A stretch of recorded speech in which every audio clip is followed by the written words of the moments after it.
Tonight we begin our series of interviews with candidates in this year's election for City Council. There will be many more candidates to come, and tonight we begin with an economic justice advocate from Roxbury who's running at large, Priscilla Flint Banks. Thank you very much for being with us, Priscilla. Thank you for inviting me, Chris. First of all, talk about your case here. You have been an activist for about 7 years, but you also worked for the city quite a while before that. Yes, I ran the payroll for the city. I started off in the Elderly Commission, and then I left and went to work for the Mass Affordable Housing Alliance for a couple of years. And then I came back to the city in 1997 and ran the payroll from 1997 to 2010, and I retired. Now, I've met activists before. They do that for a year or two, and then they run for something. You've done that longer. When did the switch go on, and you said to yourself, "I want to run for council"? Well, I wanted to run for elected office ever since 1976 when I came back from Anchorage, Alaska. And my brother told me, "You can't run for office because there's a whole bunch of stuff that has to go on in your life before you run for office." So I said, okay. So I got back to work, and I started off in banking, and I went to work for the city, and I worked for Mass Affordable Housing Alliance doing home buying counseling.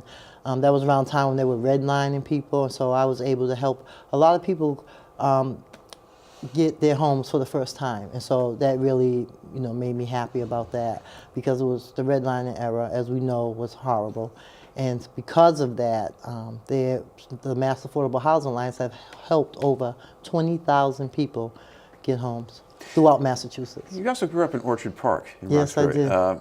How does that affect your view of things?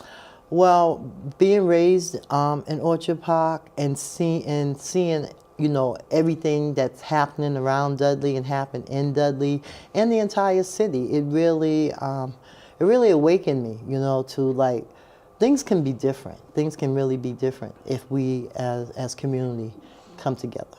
Well, one thing you're continuing is a pattern of activism, especially in Greater Roxbury, around jobs and development. The city recently made some changes in the jobs policy, and I guess you had a hand in that. Yes, I did. We helped strengthen the Boston Jobs Coalition, which I chair. We helped strengthen the Boston resident job policy so that it has more teeth. So it's not just about the numbers, because before it was just about the numbers, 50% Boston residents, 25% people of color, and 10% females.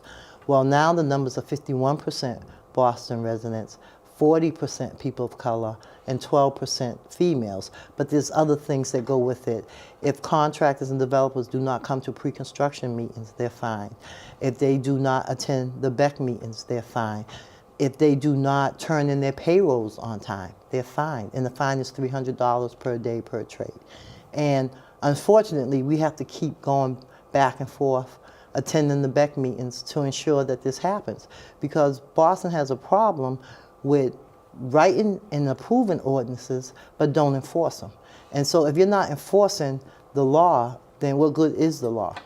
Now, with you, I associate that with looking over the shoulders of people who are supposed to honor those commitments, like the developers.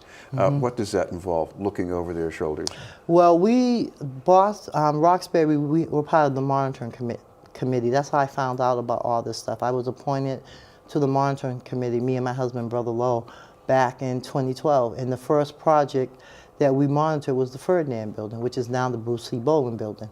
And because we were monitoring that project, we knew they didn't have Boston residents, we knew they didn't have people of color, and we knew they didn't have females. So we protested. That was the first protest I had ever been in my life. And from there, it just kind of snowballed. We were able to get the numbers up. We monitored that project until they, did the what is it? When they, not the shovel in the ground, but the grand opening. Yeah, the ribbon cutting. Ribbon cutting, yes. And then we went, after that, we protested at 225 Center Street. That's right in Jackson Square. Yes, and then we did some work over in East Boston at the airport. We were in Chinatown. We were protesting a lot of these different places. But it seemed like we weren't being heard. So once Mayor Martin Walsh became the mayor, we sat down with him. And we had a conversation with him, and we worked with him, because I'm a type of person, I can hold a sign and picket, but I also can sit down and have a civilized conversation with you. And that's what I'm about. I'm about helping make change for all the neighborhoods in Boston, because all of them are suffering from the same thing.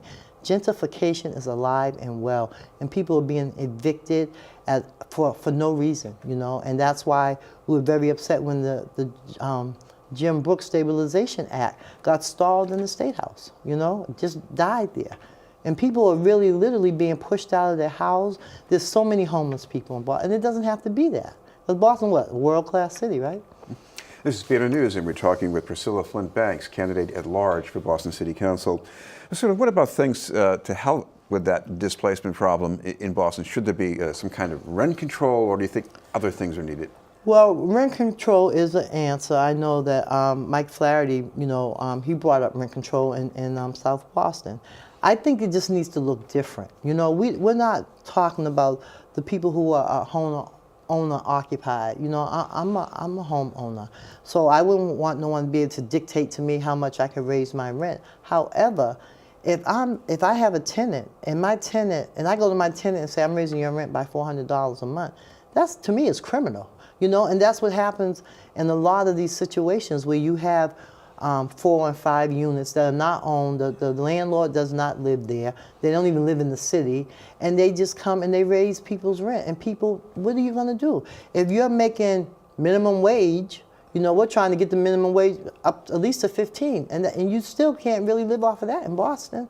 So I would like to see some type of rent control, but not so that we're displacing, you know, our home owner-occupied people that live in their homes and are doing the right thing and may, you know, because taxes go up, everything goes up. You know, I had a situation with me where my house, there was a house next door to my house, and it was one house, and then developers came in from Dedham, bought the one family, and put up 3 houses.